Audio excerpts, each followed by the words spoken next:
Teman-teman, saya Satria. Pada kesempatan kali ini kita akan belajar bagaimana menghitung sisa masa kerja PNS. Adapun beberapa data yang kita butuhkan untuk menghitung sisa masa kerja, yaitu yang pertama tentunya tanggal lahirnya, kemudian batas usia pensiun. Nanti kita akan pelajari ada beberapa kriteria batas usia pensiun di PNS sesuai dengan jabatannya. Kemudian nanti dari sini kita akan tentukan kapan tanggal pensiunnya berdasarkan batas usia pensiun, kemudian kita bandingkan dengan tanggal hari ini, maka nanti kita bisa menghasilkan sisa masa kerja dalam bentuk format tahun, kemudian diikuti dengan bulan dan juga hari. Oke, untuk lebih jelasnya, yuk kita bahas bareng-bareng.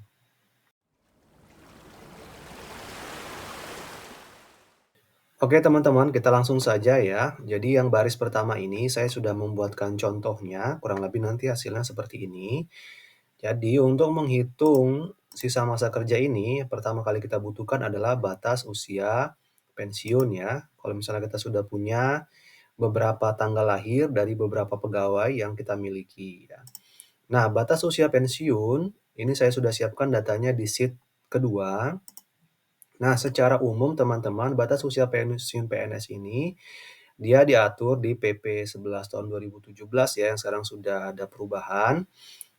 Tetapi untuk batas usia pensiunnya tetap ya. Jadi ada beberapa, kriteria tahun, ada 3 jenis sesuai dengan jabatannya. Yang paling banyak ini 58 tahun, kemudian nanti di pejabat pimpinan tinggi dan juga madya dia 60 tahun, kemudian untuk fungsional utama dia 65 tahun. Nah, ada pengecualian teman-teman berdasarkan Undang-Undang 11 2019 tentang Sistem Nasional Iptek, bahwa untuk peneliti madya, dia batas usia pensiunnya 65 tahun dan juga peneliti utama 70 tahun.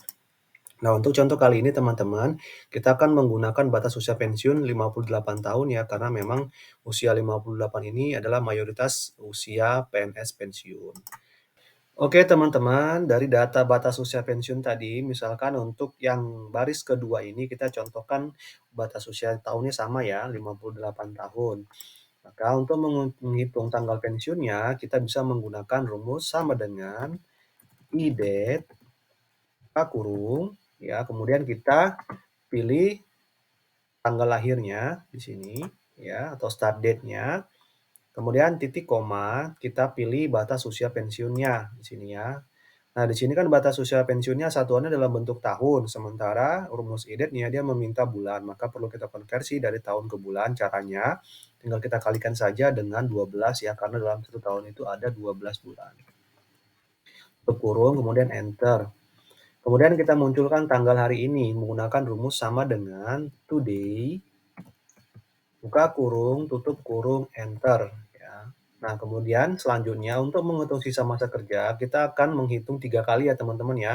Kita akan menghitung tahunnya dulu, kemudian bulannya, dan juga terakhir nanti harinya. Kemudian nanti kan kita gabungkan dengan menggunakan penggabungan beberapa karakter.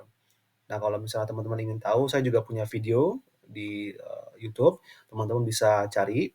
Nah, nanti kita akan menggunakan rumus text join ya, tapi sebelumnya kita hitung dulu jumlah sisa masa kerjanya.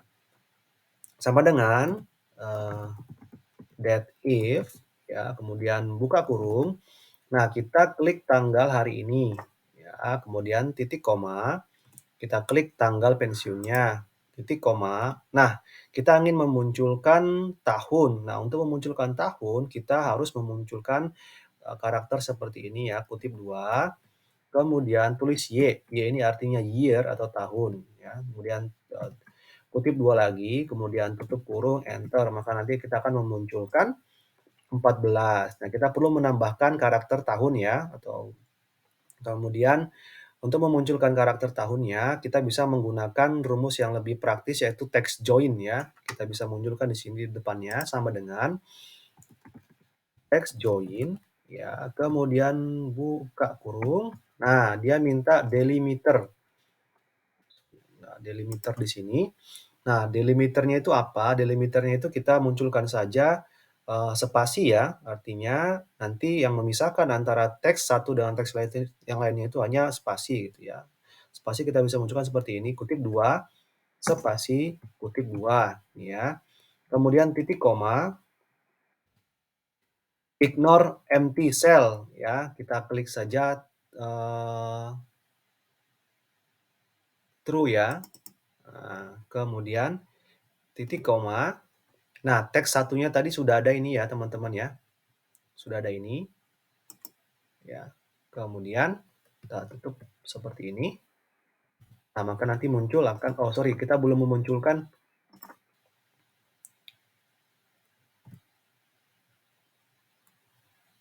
tahunnya dulu ya, sorry. Nah, kita munculkan dulu tahunnya di sini. Tahun ya. Kemudian kita tutup. Nah, maka nanti akan muncul tahun ya seperti ini. Nah, selanjutnya tinggal kita copy paste aja teman-teman ya. Kita copy paste aja mulai dari sini nih. Tahun, kemudian sampai sini ya. Kita copy. Ya, kita copy sampai tanda titik koma ya.